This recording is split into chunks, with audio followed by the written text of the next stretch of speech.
যাদবপুরে হকার উচ্ছেদ অভিযানের বিরুদ্ধে এবং আন্দোলনকারীদের ওপর পুলিশি পদক্ষেপের প্রতিবাদে সোমবার কোচবিহার শহরে বিক্ষোভ মিছিল করল সিপিআইএম। জেলা কার্যালয়ের সামনে থেকে শুরু হওয়া এই মিছিল শহরের বিভিন্ন গুরুত্বপূর্ণ রাস্তা পরিক্রমা করে। প্রতিবাদ মিছিলে উপস্থিত ছিলেন সিপিআইএম এর রাজ্য সম্পাদক মোহাম্মদ সেলিম সহ দলের জেলা ও রাজ্য স্তরের একাধিক নেতাকর্মী। মিছিল থেকে রাজ্য সরকারের বিরুদ্ধে তীব্র সমালোচনা করে দলীয় নেতৃত্বের অভিযোগ, হকার উচ্ছেদের নামে রাজ্য জুড়ে হাজার হাজার সাধারণ মানুষের জীবিকা কেড়ে নেওয়া হচ্ছে। এদিনের কর্মসূচিতে যাদবপুরের আন্দোলনের সময় আহত সিপিআইএম নেতা সৃজন চক্রবর্তীর ঘটনার প্রতিবাদ জানানো হয়। পাশাপাশি দলের বর্ষিয়ান নেতা সুজন চক্রবর্তীর গ্রেপ্তারেরও তীব্র নিন্দা করা হয়। মিছিল থেকে অবিলম্বে হকার উচ্ছেদ অভিযান বন্ধ করা, আন্দোলনকারীদের বিরুদ্ধে পুলিশি পদক্ষেপ প্রত্যাহার এবং গণতান্ত্রিক অধিকার রক্ষার দাবি তোলা হয়। সিপিআইএম এর নেতৃত্বের বক্তব্য, মানুষের জীবিকা ও গণতান্ত্রিক অধিকার রক্ষার আন্দোলন আগামী দিনেও জারি থাকবে। এদিন সিপিআইএম এর রাজ্য সম্পাদক মোহাম্মদ সেলিম কি জানিয়েছেন শুনুন।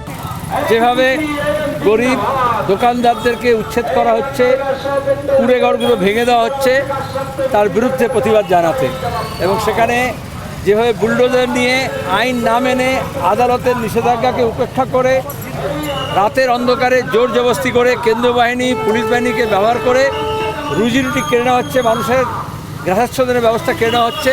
সেখানে যারা প্রতিবাদ করছিল বামপন্থী সমস্ত সংগঠন নেতৃবৃন্দ, তার মধ্যে আমাদের কেন্দ্রীয় কমিটির সদস্য সৃজন চক্রবর্তী ছিলেন, ছাত্রনেতা সৃজন চক্রবর্তী সৃজন ভট্টাচার্য ছিল, তাদেরকে আহত করেছে, আক্রমণ করেছে। নাট্যকার, পরিচালক, শিল্পী জয়রাজ ভট্টাচার্য তার মাথা ফাটিয়েছে এবং অ্যারেস্ট করেছে 5 জনকে। আজকেই কোর্টে জামিন হয়েছে। এটা প্রমাণিত হয়েছে যে এটা সাজানো মামলা ছিল, কারণ প্রতিবাদ মানুষ করতেই পারে। আসলে একটা ফাঁসির শক্তি কোনো প্রতিবাদ মানছে না, কোনো আইন মানছে না এবং তারা আদানি আম্বানির হাতে আমাদের দেশের অর্থনীতি তুলে দিচ্ছে, ব্যাংকের টাকা পয়সা তুলে দিচ্ছে, জমি জমা তুলে দিচ্ছে আর গরিব মানুষের ওপর আক্রমণ করছে। এই জন্য তার প্রতিবাদ। এই ঘটনাকে কেন্দ্র করে কোচবিহারের রাজনৈতিক মহলে নতুন করে চর্চা শুরু হয়েছে। কোচবিহার থেকে নিজস্ব প্রতিনিধির রিপোর্ট, টাইমস 14 বাংলা। আরো নিত্য নতুন ভিডিও পেতে এবং তথ্য জানতে আমাদের ফেসবুক পেজকে লাইক ও ফলো করে রাখুন। সেই সঙ্গে টাইমস 14 বাংলার ইউটিউব চ্যানেলকে সাবস্ক্রাইব করতে ভুলবেন না।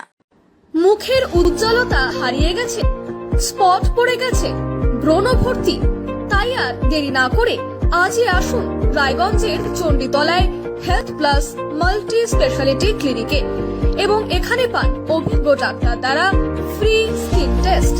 আরো বিস্তারিত জানতে যোগাযোগ করুন 9674895169 এই নম্বরে।